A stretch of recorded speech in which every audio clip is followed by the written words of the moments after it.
Vitamin adalah zat esensial yang diperlukan untuk membantu kelancaran penyerapan zat gizi dan proses metabolisme tubuh.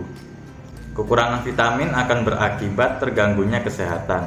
Oleh karena itulah diperlukan sejumlah asupan harian dalam jumlah tertentu yang idealnya bisa diperoleh dari makanan. Jenis vitamin yang akan kita uji kali ini adalah vitamin C. Vitamin C adalah salah satu zat gizi yang berperan sebagai antioksidan dan efektif mengatasi radikal bebas yang dapat merusak sel atau jaringan, termasuk melindungi lensa dari kerusakan oksidatif yang disebabkan oleh radiasi. Vitamin C ini juga dapat bermanfaat untuk meningkatkan respon imunitas yang kuat. Kandungan vitamin C ini banyak terkandung dalam buah dan sayuran. Prinsip uji kualitatif vitamin C ini didasarkan atas reaksi antara asam askorbat yang terkandung dalam vitamin C dengan ion iodin dalam betadin ketika sampel vitamin C ditetesi pereaksi betadin. Hal ini dapat membuat larutan iodin akan terlarut dan menghilang sehingga larutan sampel akan menjadi bening. Uji kuantitatif vitamin C dilakukan dengan penentuan kadar vitamin C dalam sampel yang telah diuji kualitatif sebelumnya. Kadar dapat diperoleh dengan perhitungan, yaitu jumlah tetes betadin dibagi dengan jumlah tetes sampel yang digunakan, kemudian dikali 100%. Untuk prosedur percobaannya, pertama masukkan beberapa tetes larutan sampel vitamin C yang akan kita uji, kemudian teteskan juga beberapa tetes larutan betadin yang berperan sebagai pereaksi. Selanjutnya, diamati perubahan yang terjadi dalam larutan, apakah berubah menjadi keruh atau larutannya menjadi bening.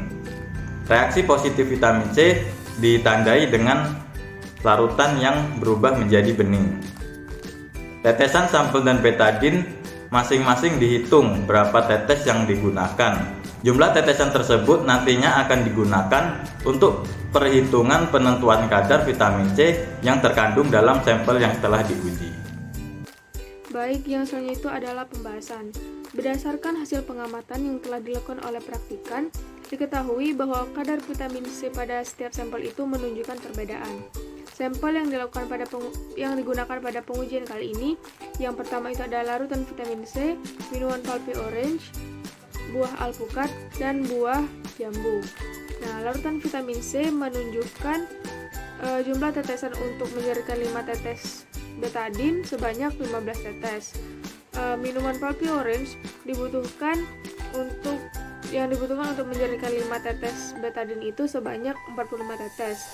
Sedangkan buah alami yang kita gunakan tadi, yaitu jambu dan alpukat, menunjukkan perbedaan yang cukup tinggi dari larutan vitamin C dan pulpy orange, dengan jumlah tetesan yang dibutuhkan untuk menjernihkan 5 tetes betadin secara berturut-turut, yaitu 60 tetes dan 130 tetes. Kemudian kita dapat menentukan kadar vitamin C pada masing-masing sampel dengan menghitung jumlah tetesan betadin per jumlah tetesan sampel yang kita gunakan sampai larutan betadinnya jernih dikali 100%. Kadar vitamin C dari masing-masing sampel didapatkan kadar larutan vitamin C itu sebesar 33,3%. Kemudian kadar vitamin C pada minuman pulpy orange itu sebesar 11%.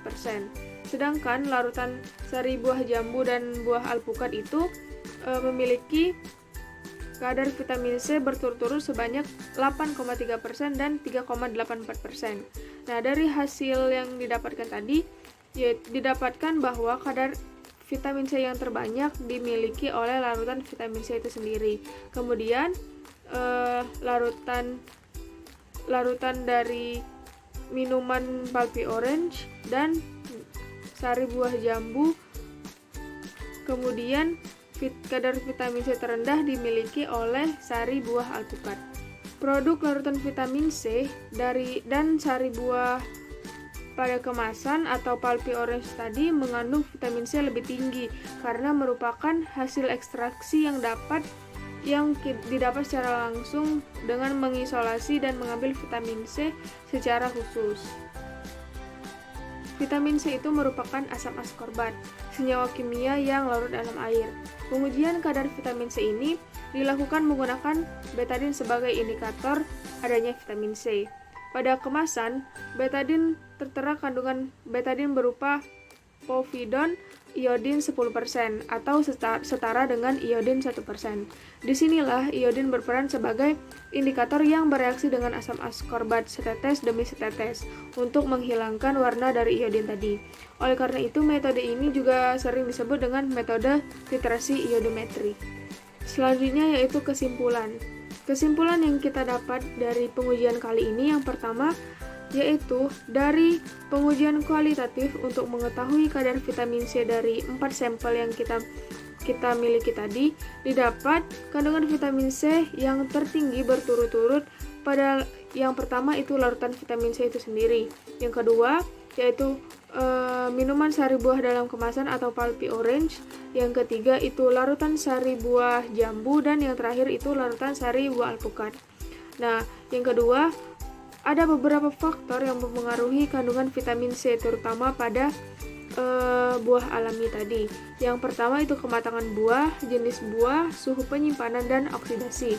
Yang ketiga, kandungan vitamin C tertinggi memang jelas terdapat pada larutan vitamin C.